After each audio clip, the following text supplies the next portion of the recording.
moi je suis resté stagné, planté à cette place, ce n'est pas les opposants, ce n'est pas les marquandats, ce n'est pas les activistes, c'est le parti uni.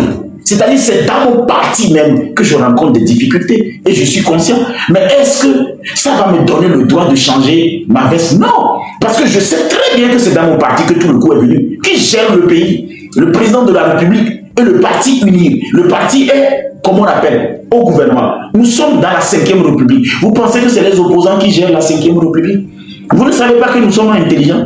Nous ne sommes pas des abrutis comme vous. Vous, je ne vous calcule même pas. C'est pourquoi quand j'allume mon live, quand je vois qu'ils discutent avec moi, ils savent ce qu'on appelle la liberté d'expression. Ils savent aussi le droit de l'opinion. Et eux, ils me saluent. Ces sauvages-là, il y en a qui sont des zélés bêtes. Il y a des zélés bêtes. Ça, c'est eux. Eux, ils sont tellement ingénieux pour détruire quelqu'un. Ils ne sont jamais là pour construire la personne. Ces zélés, on les connaît. C'est eux qui font du mal à ce parti. Ils sont beaucoup dans ce parti. Ils sont beaucoup dans notre parti. Ces zélés qui s'auto-saisissent quand il s'agit d'aller arrêter un jeune, d'aller enfermer un jeune, d'aller détruire la vie d'un jeune. Eux, ils s'auto-saisissent. Et au nom du président de la République, ils font tout. Mais ils ne sont pas là au nom du président de la République pour construire la vie d'un jeune. Et vous pensez que moi, eux là, moi, je vais avoir encore peur de ma propre famille qui m'a vu naître, qui me met autant de bâtons dans les roues. Et vous qui êtes de l'autre côté, mais vous n'hésitez pas. C'est pourquoi vous ne voyez pas l'énergie que j'ai. Vous n'avez jamais hésité pour moi. Que ce soit les opposants, là, les activistes, là, vous n'avez rien. Je ne vous calcule même pas. C'est vous qui gérez le passeport. Hein? Non, mais soyez sérieux. C'est vous qui gérez le service des passeports. C'est vous qui gérez le service des nationalités. C'est vous qui gérez les ambassades. C'est vous qui êtes le haut ministère de l'administration territoriale, le ministère de la sécurité, des finances. C'est vous. Mais vous n'insistez même pas. Je ne vous calcule même pas. Vous, je ne vous ai même jamais calculé. C'est pourquoi quand vous faites votre chose, moi je rigole seulement. Vous n'insistez pas pour moi. Je ne vous ai jamais calculé. C'est pourquoi quand j'ai vu la légende de la diaspora, Marc Nda et ses amis, je dis, mais vous n'avez rien compris. Vous êtes des sots. C'est-à-dire,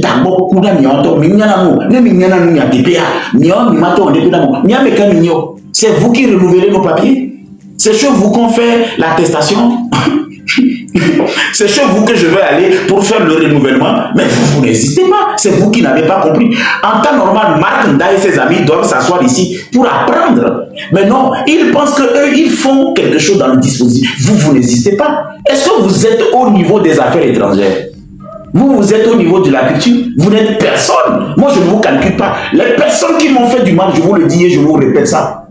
Les personnes qui m'ont bloqué aujourd'hui, ce n'est pas les opposants. Ce n'est pas les opposants qui me font du mal. Si moi, je suis resté stagné, planté à cette place, ce n'est pas les opposants, ce n'est pas les marquandats, ce n'est pas les activistes, c'est le parti uni. C'est-à-dire, c'est dans mon parti même que je rencontre des difficultés et je suis conscient. Mais est-ce que ça va me donner le droit de changer ma veste? Non, parce que je sais très bien que c'est dans mon parti que tout le coup est venu, qui gère le pays, le président de la République et le parti uni. Le parti est, comment on l'appelle, au gouvernement. Nous sommes dans la 5e République. Vous pensez que c'est les opposants qui gèrent la 5e République? Vous ne savez pas que nous sommes intelligents? Nous ne sommes pas des abrutis comme vous. Vous, je ne vous calcule même pas. C'est pourquoi quand j'allume mon live, quand je vois ces petits parasites venir dans mon live me donner l'impression comme si on est des vendus, on est des esclaves, vous, après là, moi je vous multiplie par 0. Je sais ce que je vis et je sais là où mon mal vient. Ce n'est pas chez les opposants, ce n'est pas chez les activistes, c'est dans le parti uni que je rencontre le plus grand de mes problèmes. C'est ces doyens, c'est ces grands frères, c'est ces autorités qui me mettent les bâtons dans les roues. C'est eux qui font les comptes rendus, c'est eux qui renseignent, c'est eux qui informent, c'est eux qui copient les vidéos, c'est eux qui décident qui doit s'asseoir ici, qui ne doit pas s'asseoir ici, qui doit rencontrer le président, qui ne doit pas le rencontrer, qui doit avoir cette autorisation, qui ne doit pas l'avoir, qui doit avoir ce bourse, qui ne va pas l'avoir, qui doit être, comment on appelle, décoré, qui ne doit pas être décoré. Ils discutent, ils organisent tout ça. Donc ça ne veut pas dire que nous sommes dans le parti et tout le monde nous voit bien. C'est pas parce que tu es dans le parti uni qu'il n'y a pas de réseau. Même dans le parti, il y a des petits groupes. Il y a des groupes et ces groupes sont gérés par qui? Par nos mamans. Et les gens connaissent les mamans là. Moi, je ne vais pas vous donner leur nom. Chaque maman a son groupe, a son réseau. Donc, ça veut dire que si vous n'êtes pas dans un réseau, vous pensez que vous allez survivre dans le parti. Ce n'est pas possible. C'est pourquoi nous, on fait quoi? On regarde Fort et Sozumna Singé. On se dit, tôt ou tard, à moins que la nature nous dise autre chose, tôt ou tard, nous serons appelés. Parce que nous avons été verdict avec le président Faure Essoz-Nanga Sibé. Nous avons été loyaux.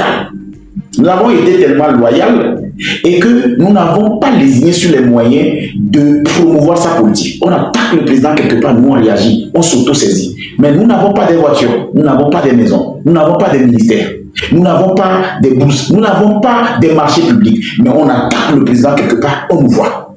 Et nous, notre visage est étiqueté comme des personnes qui profitent de ce régime ou qui profitent du président. On le manque du respect à quelque part, on le récupère en même temps. Ça, c'est la loyauté. On est fiers. Mais pourtant, cette fierté devait être accompagnée de comment on appelle de la reconnaissance. Mais non, on n'est pas dans leur réseau. Les petits réseaux qui s'accaparent des marchés publics et les marchés publics tournent entre eux. C'est toujours le même architecte qui construit les choses. On a vu dans ce pays. C'est-à-dire ils sont tellement habitués que c'est le même architecte. C'est-à-dire pas d'innovation. Mais quand vous ne donnez pas le libre arbitre pour que d'autres architectes puissent essayer, d'autres jeunes puissent embrasser le métier ou les marchés publics, c'est normal qu'arrivé à un moment, la chose ressemble comme des choses de village. Vous allez développer ce pays-là comment? Si vous ne donnez pas l'opportunité à des jeunes de créer.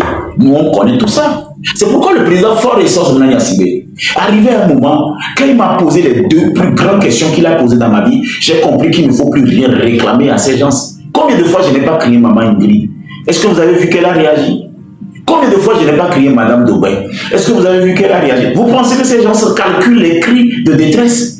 Est-ce que vous pensez que même ces gens-là écoutent les cris de détresse? Est-ce que vous pensez que ces gens-là savent que nous existons? Non. Plus tu cries, plus ils te crient. Donc ça veut dire que quoi? Ils veulent que tu meurs en silence. Ça veut dire que tu peux être en train de souffrir chez toi. Tu n'as pas l'opportunité d'aller la voir. Elle ne va pas te recevoir. Tu n'as pas l'opportunité de remplir l'audience. On ne va pas t'appeler. Mais tu ne peux pas aussi en parler. Parce que quand tu en parles, on va te griller. Vous les avez vus?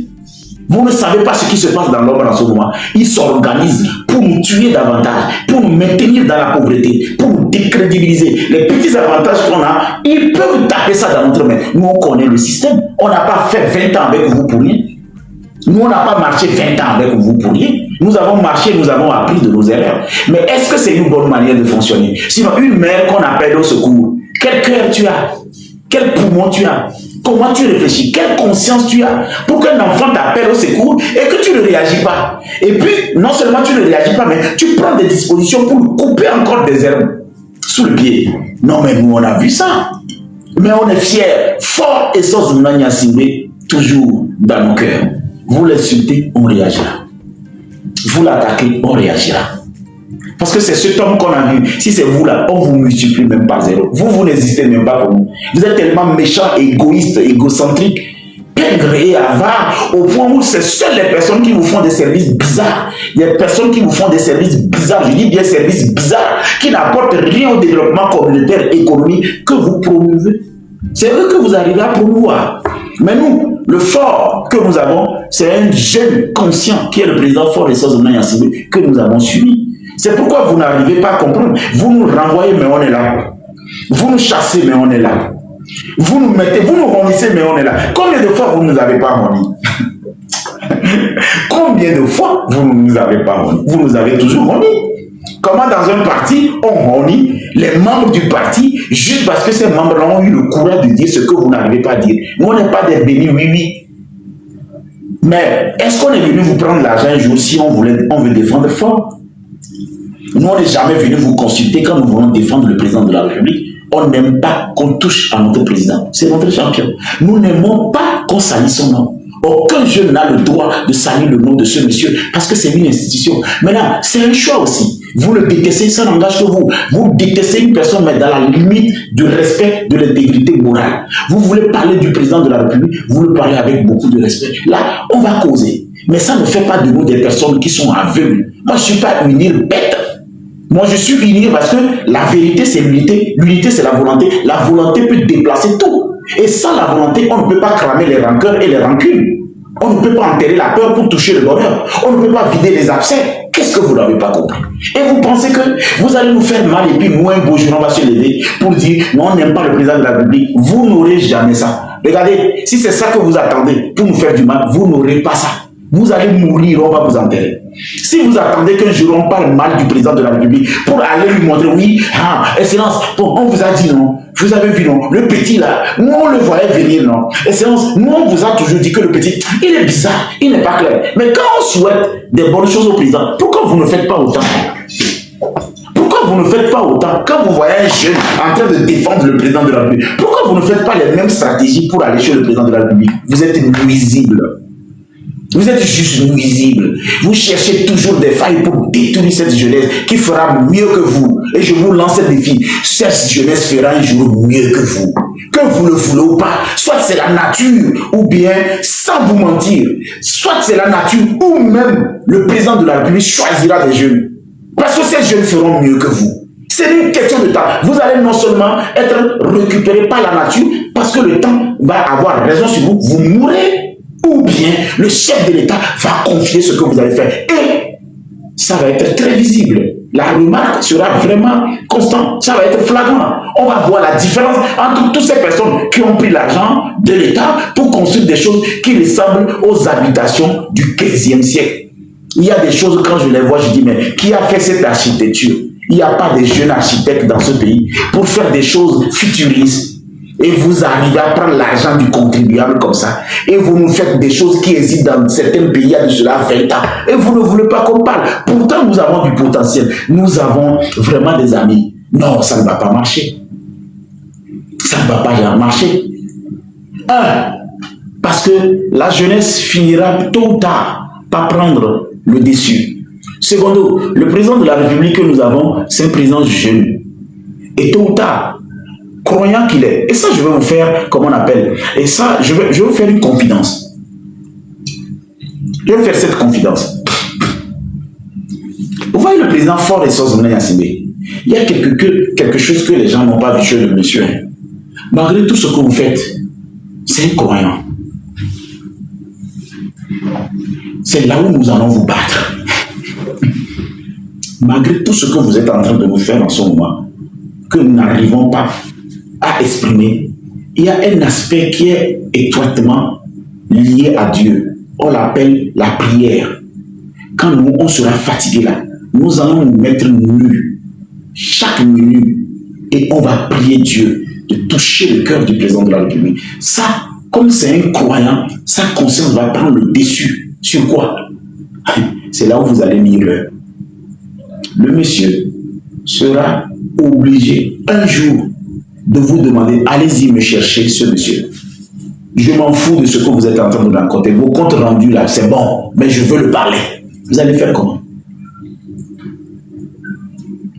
Et c'est pourquoi je suis fier du monsieur. Le pape est mort. Le pape François est mort. Combien de présidents sont allés là-bas et ont pris la peine de faire même 48 heures? Le président Faure Essoz Moulen Gnassingbé est parti. Vous savez, entre le Togo et le Vatican, il y a une relation que vous ne comprenez pas. Tous ces papes-là qui sont passés là-bas, commençant par le pape Jean-Paul II, ont toujours gardé le contact spirituel entre le Togo. Et quand le Vatican est derrière un pays, vous êtes qui? Voilà pourquoi, des fois, quand vous faites la chose, nous on a mal, mais la nuit, on se met nu, on remercie Dieu pour la vie du président de la République. Vous pensez qu'un jour, vous allez assister? Non, vous n'allez pas assister. Il se pourrait que vous mourrez d'abord. Mais il y a quelque chose aussi qui me plaît dans la gestion de ce pays. C'est que quand tu rencontres les vrais collaborateurs du président Faure Essoz Moulen Gnassingbé, ils ressemblent toujours au monsieur. Beaucoup de patience, beaucoup de civilité, l'élégance, l'humanité. Tu vois les milices, ils s'arrêtent sur toi et puis disent, ah ça va, comment tu vas? Ah, mais félicitations pour ce que tu fais. Ah mais, il faut passer me voir au bureau. Et il appelle en même temps son attaché. Il demande à son attaché de mettre dans l'agenda le jour où il va te recevoir. Ces personnes sont à l'image du président Faure Essoz Moulen Gnassingbé. Quelle élégance, quelle courtoisie. Le monsieur, à chaque fois quand tu le rencontres, il se lève, il te salue. Il est là à veiller. Il y a des ministres, quand tu les rencontres, ils sont l'image de l'autorité. Il y a aussi des fonctionnaires d'État qui sont aussi à l'image du président de la République. Il y a des fonctionnaires, tu rentres dans leur bureau, ils sont debout, ils te saluent, ils demandent de t'asseoir, ils te demandent même, tu veux boire du café, ça va, assois-toi bien, accorde-moi un instant. Ces employés d'État, ils ressemblent au président Faure Sostene Assimi. Et ces personnes ne tarderont pas à avoir de la promotion. Ils vont quitter le directeur pour devenir conseiller. Ils vont quitter conseiller pour devenir ministre. Et ils vont devenir ministre, sans vous mentir, après devenir des sénateurs. Pourquoi? Parce que des individus comme ça prônent ce qu'on appelle de l'humanité. J'en vois plein. Je vous conte une petite histoire. Hier, j'étais parti au Palais des Congrès et je faisais partie des invités. J'arrive, il y avait des ministres qui étaient enfermés à quelque part et les chefs des institutions qui étaient aussi enfermés à quelque part. Vous savez, quand vous avez ces genres de cérémonies, les ministres arrivent et ils sont quelque part. Les chefs d'institutions aussi arrivent et ils sont aussi à quelque part. Parce que après, la première ministre va arriver et il se pourrait que le président aussi arrive. Alors on est bien à quelque part. Qu'est-ce qui s'est passé hier? Quand j'ai su là où il y avait des ministres, je savais automatiquement qu'il y avait 3 ministres qui ont été choisis par le chef de l'État pour vendre d'abord sa politique, pour refléter son humanité, pour refléter son élégance. Et ces ministres, je savais que s'ils nous rencontrent, ils vont se mettre au moins 5 minutes pour discuter avant de continuer. Et ça n'a pas loupé. Vous ne pouvez pas imaginer ce qui s'est passé. Je suis allé me pointer et quand la première ministre voulait arriver, il faudrait que tous les ministres sortent pour accueillir la première ministre. Le président de l'Assemblée était passé. Le président du Sénat aussi était passé. Nous aussi, on est passé. On était au Palais des Congrès. Et maintenant, quand la première ministre venait, on a ouvert maintenant la chambre des ministres. Il faut les voir sortir. Il y a certaines personnes, quand tu les vois, on a l'impression comme s'ils ne chient pas. Embris de leur personne, orgueilleux, vantards. C'est-à-dire, c'est comme si s'ils pouvaient marcher même en l'air, ils vont marcher en l'air, quoi. Des gens aussi orgueilleux, hautains. Parce qu'ils sont dans des costumes de $2000, $3000, des chaussures qui coûtent 500 000 ou 700 000 ou 1 million. Allez-y les voir comment marcher même. Ils ne vont même pas te saluer. Pourtant, le président de la République les a mis là-bas pour nous servir. Pourtant, le chef de l'État les a déposés dans un ministère pour être nos employés. Nous sommes l'employeur. La population emploie les ministres. Regardez l'employeur qui marche comme s'il est constipé. Il ne chie pas. C'est-à-dire que ce soit les dames comme les hommes, les gens qui sont égoïstes dans le groupe, ils n'ont pas ressemblé le chef de l'État. Et maintenant, tu vois maintenant les personnes qui ressemblent au chef de l'État. Tu les vois, quand ils te voient, ah, Jobson, ça va? Ah, mais ça fait longtemps.